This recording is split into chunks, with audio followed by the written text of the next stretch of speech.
Grace, mercy, and peace from God our Father and the Lord Jesus Christ, His dear Son, our Lord, be with you all. Amen. Yesterday was people celebrated Pride. How would I know this? Because I was supposed to go out with my workmates last Saturday or kahapon to go out for a night. All of the places were occupied by those who celebrated this holiday. A lot of these people, when they speak of pride, always want to give us, especially those who believe in God, this very important gospel reading. Therefore, be merciful, just as your Father is merciful. Judge not, and you shall not be judged. Condemn not, and you shall not be condemned. Very powerful words of our Lord Jesus Christ that many people often use in order to justify a multitude of sins. True, the Lord Jesus Christ has justified our sins by grace through faith. But the way the world uses this gospel no longer gives them any benefit. When they go out and say this, they are saying that they are sinning and that they understand that they are sinning. Alam nila na makasalanan sila, ngayon mo silang i-judge. But do they actually accept that they are sinning? Because when they use this Bible verse, and then you tell them, di alam mo na mali yung ginagawa mo, babawiin nila. And they would say, no, walang masama sa ginagawa ko, walang masama sa pagkatao ko, at walang masama sa mga taong minamahal ko at gusto kong mahalin. Very dangerous waters to tread. Because the people who use this gospel reading teach other people to believe it the same way they do. And the Lord Jesus Christ has already given us warning as to what happens in those exact cases. Anong sabi ng ating Panginoong Jesucristo just after this verse? Can the blind lead the blind? They cannot. And sinabi niya sa atin, when we judge, we must what? We must take away yung plank sa ating mga mata para matanggal natin yung speck doon sa mata ng ating kapatid. What is that plank that blinds us to the grace of God? Funnily enough, it is what was celebrated yesterday. Pride. Pride is the belief that you do not need forgiveness and you are not deserving of judgment. What is judgment and what is forgiveness in the context of the ancients? In the context of our fathers and our fathers' fathers through the span of generations, especially when this word was written in the Bible long ago. Forgiveness in the contemporary sense is very shallow. Ano sinasabi ng mga psychologists when they tell you to forgive? Let go your feelings. Let go the heavy feelings of anger in your heart, and that's how you can say that you have already forgiven. But that has nothing to do with what the Lord is telling us when He tells us to forgive. In the actual context of the word, forgiveness means to withhold punishment, to pardon. The old translations of the Lord's Prayer is, forgive us our sins as we forgive those who sin against us. Forgive us our trespasses as we forgive those who trespass against us. Trespass means someone did something to you.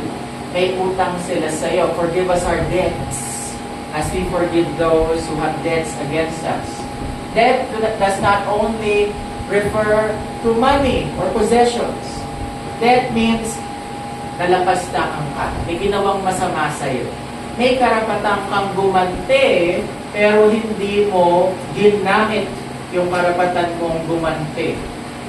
That is forgiveness. It's not feeling It is not the feeling na hindi na mabigat yung pakiramdam mo pag nakikita mo siya. It's not even forgetting what they have done to you. Many pastors give so much stress to people when it comes to forgiveness. Hanggat nararamdaman mo raw, nagalit ka pa sa kanya, nalulungkot ka pa rin sa ginawa niya, hindi mo pa siya napapatawad. Who are these people to say that forgiveness is not a burden? Forgiveness is no emotion. Forgiveness is a verdict and a legal withdrawing of a right. May karapatan kang gumante pero hindi ka gumante. You have forgiven that person. Whether you feel good or not, kung hindi ka gumante, tinibak mo yung right mo na gumante, that is pardon. That is forgiveness. So let us not stress ourselves with that. And that goes in connection to judgment. People say that people judge because hindi mo naiintindihan yung ginagawa namin, hindi mo naramdaman yung naramdaman, wala kang empathy, kaya mo kami sinajudge. Judgment has no feeling nor empathy. Judgment is simply saying what is right and what is wrong, legally and morally.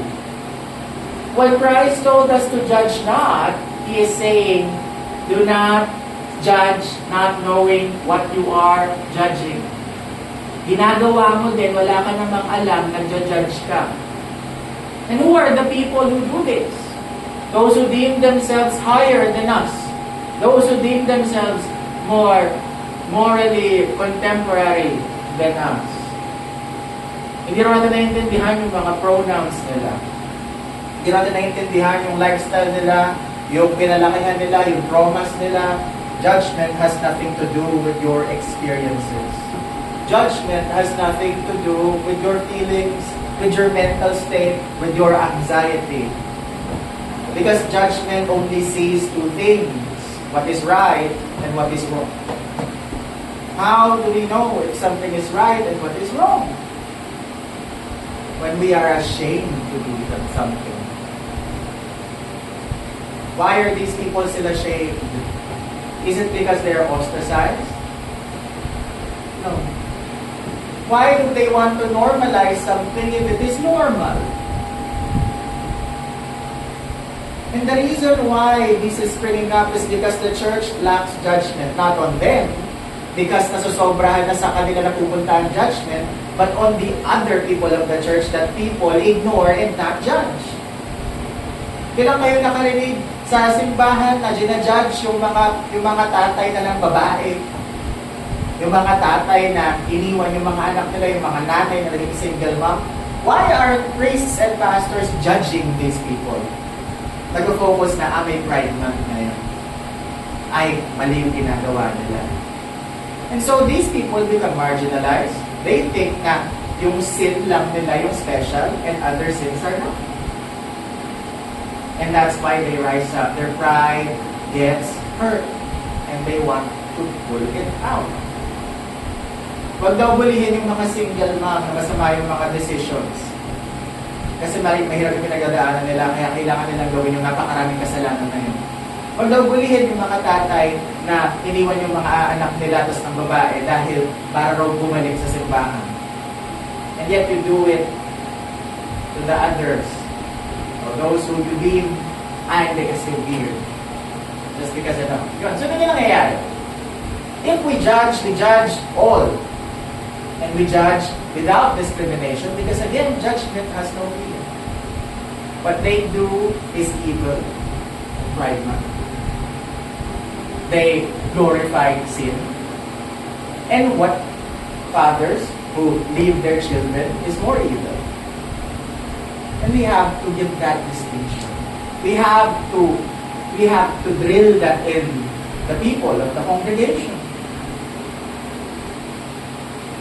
Because without right judgment, we will be like the blind leading the blind, and we can never pull out that speck that our Lord instructs us to do. The reason why we judge is not because we can prevent sin. The reason we judge is so that we can tell people that they have hope to come back, to ask forgiveness. And if we focus on one sin, one will either be hopeless or prideful. Hopeless in the sense na alam kong hindi na ako patawarin ng Diyos, or prideful na sabihin, perfect ako. Hindi talaga kasalanan.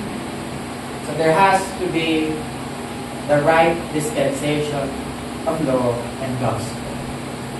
Outside of this, people will never understand what it means to judge, to forgive, to pardon, and all of these things that the Lord is telling us.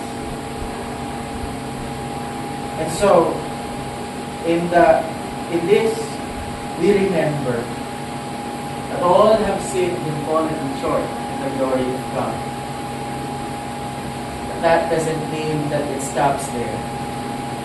It means that our whole lives as believers is now focused on forgiveness, on repentance, because now we know the exact state of our souls.